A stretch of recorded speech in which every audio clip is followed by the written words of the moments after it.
Hello, John Paval here with Access Arts Live. It's 6 in the evening, European time, noon on the East Coast, 9 on the West Coast in the US. That means it must be time for the weekend update when I bring you up to date on all the live stream performances we could find for you online this weekend. And several of them are coming up within just 2 hours' time. And I don't think you want to miss them. So let me get right to it right away and maybe talk about some other things when I get to the end of it, if I get to the end soon enough. Okay, because we've got a lot. Okay, we start at 8 o'clock this evening. There will be a live stream from Hamburg, and there's a live stream from no, I forgot, from Paris, and then a live stream from London. So we're hitting 3 European capitals. The first of these, and they're all at 8 o'clock in the evening, European time, 2 in the afternoon on the East Coast, 11 in the morning on the West Coast. The Elbphilharmonie Orchestra in Hamburg, conducted by the inimitable Alan Gilbert, who's always terrific, is celebrating the 150th anniversary of the birth of the composer Schoenberg by performing on their opening night his Gurre-Lieder, the Gurre songs, which is a song cycle about the medieval legendary king, Danish king Valdemar, and his lover Tove, who ends up being murdered by Valdemar's jealous wife, Queen Helvig. This takes an extra large orchestra to do it. And there will be a chorus of several hundred singers. They're bringing them in from all over Hamburg. Christina Nielsen headlines as Tove. Let me give you a picture of the 2 headliners. There, that's Christina Nielsen on the left, of course. And Christina, she got her big break with the Swedish opera singing Aida back in 2017. So she's been around making the rounds, and her career she's been a rising star for 7 years now. So she's a mature star. And with her is Simon O'Neill as Valdemar. Simon O'Neill is a New Zealander, and he first moved to the States back in 2000, got a scholarship at Manhattan School of Music, hung around, went to Juilliard, and since then, well, he's been, he's like the ultimate tenor hero is the way they describe this guy. So this is a great pairing for a great show if you like that kind of music.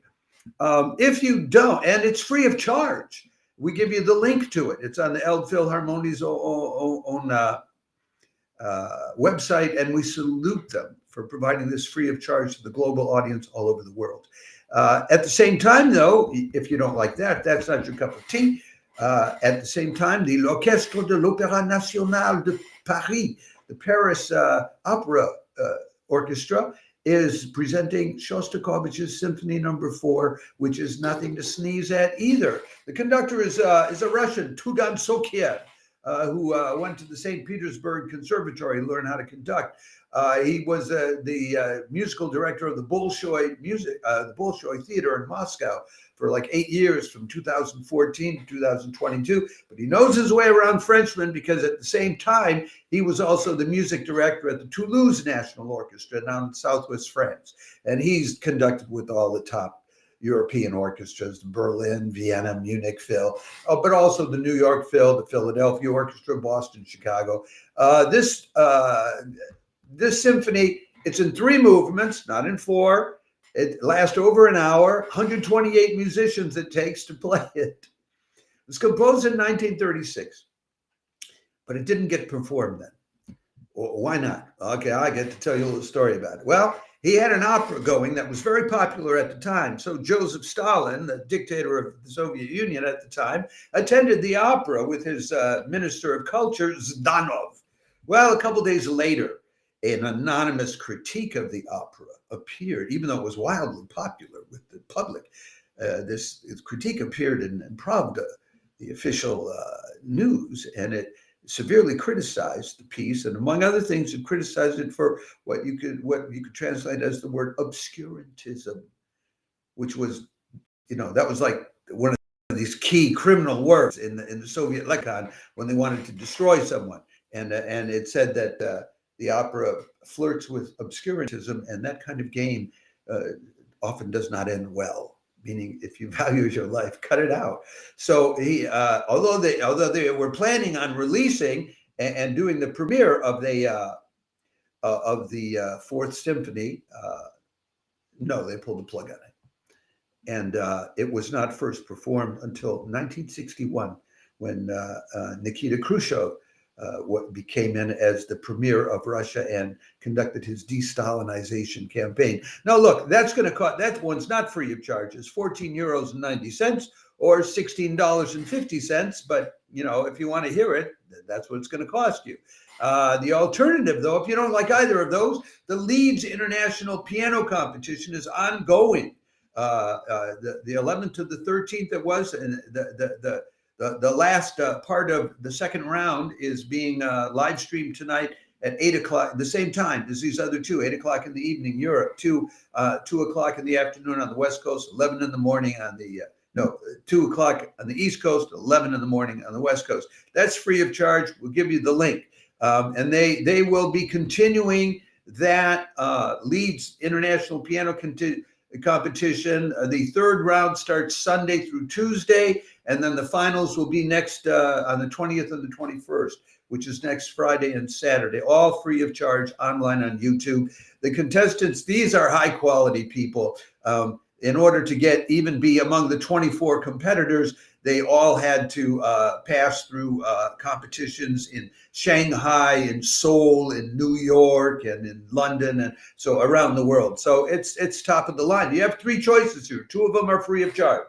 Saturday, 7:30 in the evening, European time, 1:30 in the afternoon on the East Coast, 10:30 in the morning on the West Coast. Stage Plus is live streaming something that was dreamed up by a soprano and early music aficionado, Anna Prohaska. And it is a history of opera in Hamburg back in Baroque times when opera was just developing. She brought into it a French group that specializes in early music, Les Talents Lyriques. And these guys are really good. You can look these people up online for yourselves and see how good they are. Let me show you a picture. Here is the lovely Anna Prohaska, and there's the Les Talents Lyriques sometimes grows to the size of like 60 different people in their ensemble. So now, I'm sorry if you're following this on Instagram, you don't get the pictures, okay? Because I have to live stream separately on Instagram. They'll be doing selections of Baroque opera from some composers you know and some you may not know. I mean, Handel and Telemann you probably know, but do you know Reinhard Kaiser, Johann Mattheson, Christoph Graupner? Well, they're in the mix too. So a little story about Anna Prohaska. She's been around for about, it's active for a little over 20 years as a soprano, comes from a musical family in Vienna. But she really got her big break in 2006. She's like 23 years old. And she gets called in at the last minute to sing the role of Frasquita in Carmen, which is being put on by the Berlin Staatsoper with Daniel Barenboim conducting. And they love her so much, they hire her on the spot. And since then, it's just been onwards and upwards. So that's going to be a lovely piece. Now, to watch that, you need at least a 1-month subscription, which you can cancel at the end of the month. This is, Stage Plus. It's Deutsche Grammophon. They don't, it's not fly by night or some kind of scam, as somebody said on social media once when I posted this. So it's €9.90 for a month, or $11. But they do like 8 to 10 live streams a month. So your cost per live stream, it's like $1 to $2 or euros. Ridiculously low cost, practically free. So, and I applaud Stage Plus for doing that. Now, if that's not your cup of tea, there's another early music concert going on, which will be free of charge on Saturday. Now, this one's at 4 o'clock Eastern Daylight Time, 1 o'clock in the afternoon on the West Coast, 10 o'clock in the evening, so a couple hours later here in Europe. Now, it's on YouTube. We'll give you the link to that. And this is a concert put on in the St. David's Music Series in Baltimore. So they have an ongoing series. You're going to be hearing more about them, too. from us, because as the weeks unfold this fall. And this is an early music presentation called Gut, Wind, and Wire, which is referring to different aspects of early music instruments. We're going to give you the link to the people putting it on, the members of the Baltimore Consort, which is one of the top early musical ensembles in the United States. What I don't have the exact program of what they're putting on, so I cannot show you that. But what I can show you is I found the discography for a description of a whole recording that they did of this music, and here it is.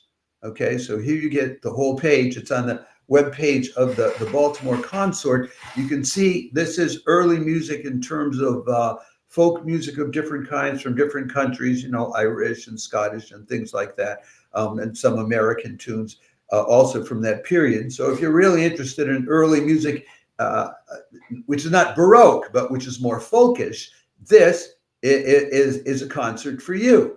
I will just tell you very briefly that the members of it, one of them, Mark Kudek, is it was formerly the chair of the Historical Performance Department at the Peabody Conservatory of Johns Hopkins University, the first music conservatory in America. So he knows what he's doing. And then there's a lute player, Ron McFarlane, who's done a lot of recording on the Dorian Sono Luminous label. And the third member is Mindy Rosenfeld, who's been a member since 1989, like 3 decades, of San Francisco's Philharmonia Baroque Orchestra. So, and that is free of charge on Saturday. And also on Saturday, now, if you don't like early music, if you don't want old music, well, you can have very, very new music with some with the works composed by this contemporary composer, Dawn Sonntag. And she's on the faculty now at Pacific Lutheran University up in the Northwest, up in Washington State.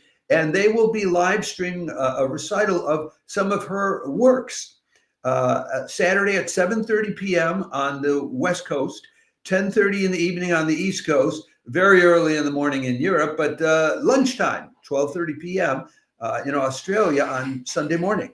And we will give you a link also to Dawn Sonntag's bio page on the notanova.com page. She's done choral works by universities that have been performed at universities across the country, tends to stay in the academic realm, I have the sense. She did an opera called Verloren Heimat, Lost Home, which was about the East Prussian Germans who became refugees after World War II because East Prussia stopped existing. And she's working on a number of others. She's constantly working. She's working on a libretto on another opera with the libretto by a Norwegian American writer, Gracia Grindal, which will be performed for the 150th anniversary of Augsburg College. So, if you want something very new, you got something very new, or you can have something very old. And like I told you, there's a lot going on this weekend.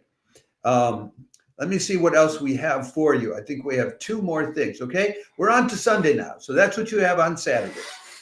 Okay, on Sunday, St. Mary's Perivale does a series of recitals. You're going to be hearing more about them from us in the future. There'll be more of their stuff next week when I come online on Monday for the next week's roundup at 6 in the evening, just like this one. European time, noon on the East Coast, 9 on the West Coast. I'll be telling you about what the St. Mary's Perivale recitals are for next week, among other things.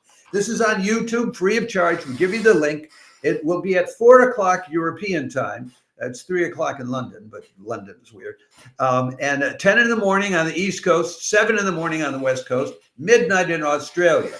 This is the Delphine Trio. And I got a picture of the Delphine Trio for you, too. For those of you that are following us on YouTube and Facebook and X and LinkedIn. And for you on Instagram, I can't show it to you. I'm sorry. I'd love to.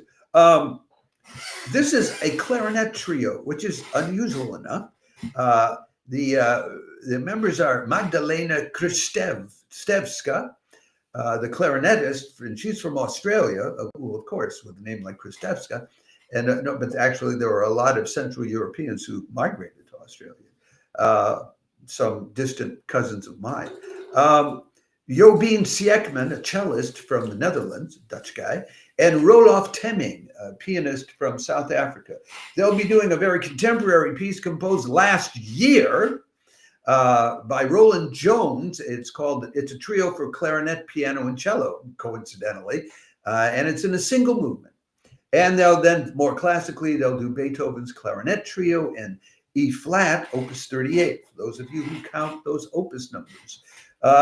This trio, the Perivale recital series, tends to get young artists. They're not students anymore, and they're building their careers.